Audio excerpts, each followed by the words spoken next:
So the big question is this: how do investors like us who trade options and manage our own money generate income regardless of where the stock market goes, and do it all in a way that lets us make time for the people and things we love, and yet still build wealth and remain profitable?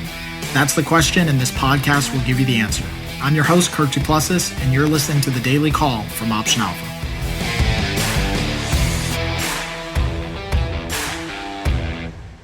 Hey everyone, this is Kirk here again at OptionAlpha.com, and welcome back to The Daily Call. Today we're going to be talking about risk-free option trades. And yes, it is possible to have risk-free option trades, but I see a lot of crap being, submitted out there online and people writing up articles about this and honestly trying to bait and switch people into getting into programs that teach you how to do risk-free options trading. But I'll show you how you can do it here. It is possible to do, but you can't do it right off the bat. So you have to do a position that actually takes on risk before you basically convert an option trade into a risk-free potential trade. Now, we've done these a couple of times. It doesn't always work out perfectly, but we've done them a number of times, and we have case studies on the website that you can check out.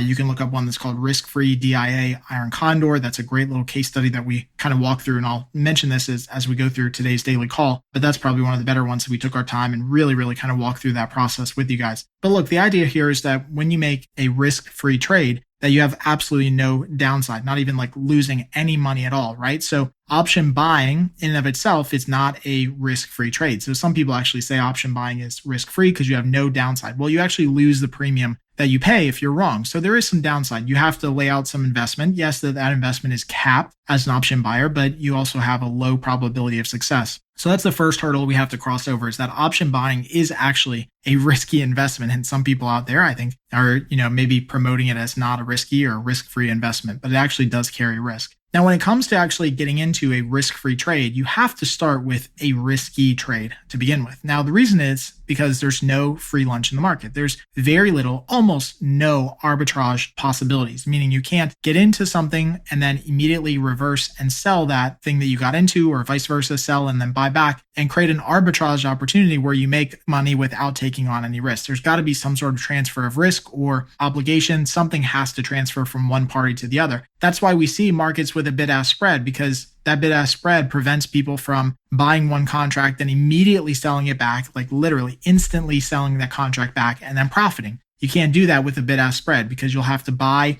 at a lower price, sell at a higher price. If you sell at a higher price, you'll immediately have to buy at a higher price, sell at a lower price, sell at a lower price, buy at a higher price. But you can't immediately do that with a efficient market. Now, what you can do is you can get into a risky position and then convert that position into a risk-free position if the pricing works out. So what we did is we actually got into basically like a broken iron condor a while back in DIA. We sold a $1 wide call spread above the market, and then we just sold a flat out naked put below the market. So we had a call spread on the top side, and then we had a naked put. Now, obviously, this original position, this is what I said in the video and the case study, is that this original position takes on obviously a decent amount of risk because we're selling still naked options on the bottom side. And we took in $1.33 credit for this whole combined position. So the call spread plus the naked put, we took in $1.33 of credit. But later on, as the market was actually moving, we had an opportunity to buy a put below where we had sold our other put that created a $1 wide put spread below the market, effectively creating just a $1 wide iron condor on either side. So we sold the 179 calls, bought the 180 calls, sold the 160 puts originally, and then later bought the 159 puts.